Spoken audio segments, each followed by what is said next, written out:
event, more like what the you-know-what moment. I can't swear, YouTube. Triple H, you can take that tagline, stick it in your gob, and suck it, darling. You watch Friday SmackDown and tell me there's 3 main events, will you? The consolation prize is just that, and stop trying to tell people otherwise, you cerebral naughty boy. Who knew Goldberg's cousin was so big in Saudi Arabia? And who knew Seth Rollins was such a massive fan of the Jacksonville Jaguars? If only they had some sort of connection to the professional wrestling, and who know what might happen? Hang on there! Maggle.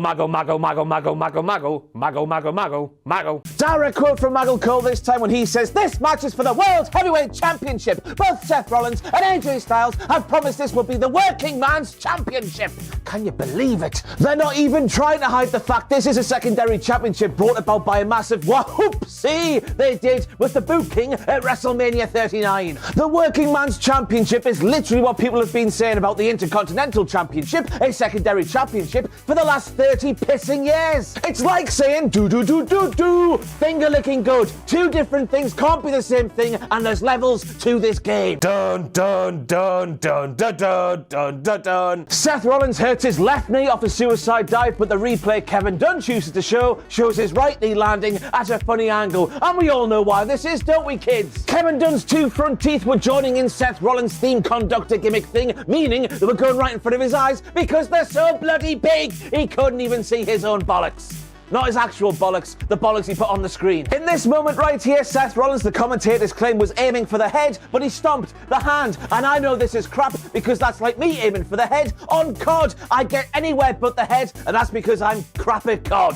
Yeah, this is a thing that can't be directly comparisoned. Zoe Stark, what are you doing here? I don't know why I said it like that, but there we go. She's aligned with Trish Stratus, and this has the makings of a bloody lovely bit of booking. Since arriving on Monday Night Raw, Zoe Stark's gimmick of "I'm pure class millionaire and you're all weird" like Nikki Cross has been absolutely fantastic and just fits with the sort of thing Trish Stratus is at the minute. It's a tandem that should work. Zoe Stark is now Trish Stratus's problem solver. Shave her head and give her gnarly tats, you cowards. And she really hoofed Becky in the face, so we got more of this bad arsery once again. A lovely bit of business all round, unless Becky Lynch's nose is broken. No one wants to see that, even though good things always come from it. Break your nose more, Becky. Imagine having The Rock on your roster and making him sit in the crowd like a jabroni piece of trash. They're biting their own bastard noses off despite their own bastard faces, and considering the massive hooter Triple H has, that's a lot of work to go to, isn't it? Just book him better. Now, when I see Gunther, I don't want to think of the things those things make me think of, but when I see those things, I think of that thing, therefore stop it, WWE. Any other colour than red, lads. I know that Gunther sometimes wears the red coat and the half-red trunks down to the ring, but any other colour than red in a flag which is draping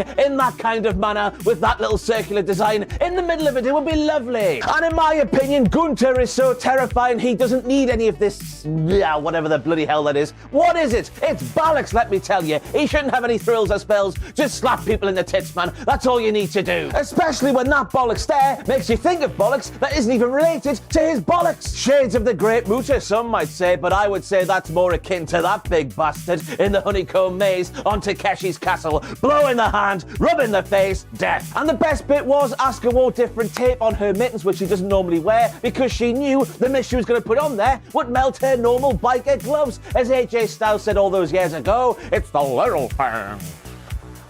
I felt like I'm having a stroke. He said it's the little things in pro wrestling which are the best, yeah. But 420 days and Bianca Belair's massive reign is over. Well, her husband, Big Tez, he always says he likes to bring the smoke, and now they can do, celebrating 420 with a massive fat smoky doobie. Congratulations to Bianca for such a massive reign. It did feel like it came to an end in a way you didn't feel like it would come to an end. I'm not complaining about the surprise, but there we go. But I'm also looking forward to seeing how Bianca comes back from being all kinds of PJ. You know what I mean, Biker Grove. I'm blind! So according to the commentators, Natalya feels like she has such a strong connection to the country of Saudi Arabia and its people. And I don't know if this was a Mr. Bean in America kind of scenario where he thought this was a term of endearment, but I reckon lobbing a bottle of water at a passerby, it's not a very nice thing to do, unless it actually is in Saudi Arabia. If you're in Saudi Arabia, let me know. What I do know is we've all got short memories, haven't we, WWE? Maggle, maggle, maggle, maggle, maggle, maggle, maggle, maggle, maggle, maggle, maggle. Direct quote from Maggle Cohen. He says, Natalya told me today. I don't know why he's a tally-ho, toodle-pip, old-fashioned British man now, but there we go. Michael Cole is, Natalya told me today she's not necessarily looking to get her hand raised, or that would be awesome, but she wants to keep her head raised in her performance. Maggle Cole, she's in a title match on a PLE, not trying to not drown in the bloody sea, man. Keeping her head raised? What on earth is that to say about a challenger before a championship match? It's all about winning the title, and that's all it should be. Natalya being forced to go half the world away to lose a match in a quicker time than she can do one of her, "Hey, you guys!" You know that chant she does? It's great, isn't it? It's prime Vince McMahon booking. I thought he was gone. What's going on? He loves to piss on people's chips in their hometowns on their birthday. Every single time Jim Ross used to go to Oklahoma. But why is it happening now? I mean, it should be happening now. It's Rhea Ripley against Natalya in 2023. But you don't expect it to happen under the holier-than-thou being of Papa H. And a massive America-sized WTF moment for WWE, seemingly thinking that having a one-armed Cody Rhodes lose clean and decisively to Brock Lesnar was a bad idea. How is that a bad idea? It's Brock Lesnar. He is, of course, the hardest man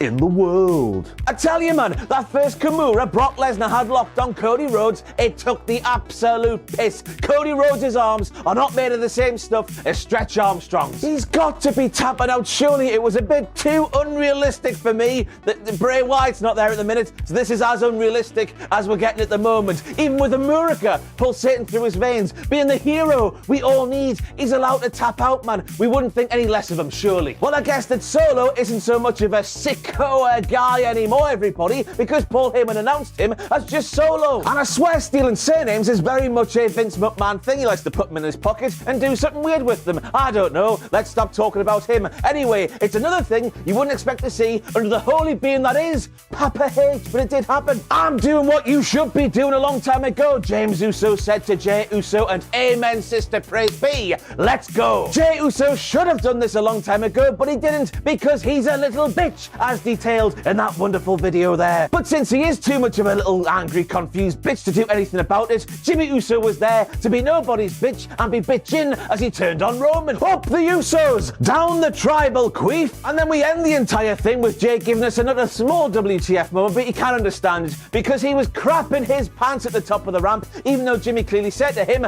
"I got you." Hoo-ha! He kicked his cousin right in the teeth. It was lovely. This is cinema and all that bollocks. I mean, Jimmy even said he is the tribal chief on Friday SmackDown. So I'm sure with that and what happened in Saudi Arabia, nothing will come of it, and they'll all continue on with their lives as they were.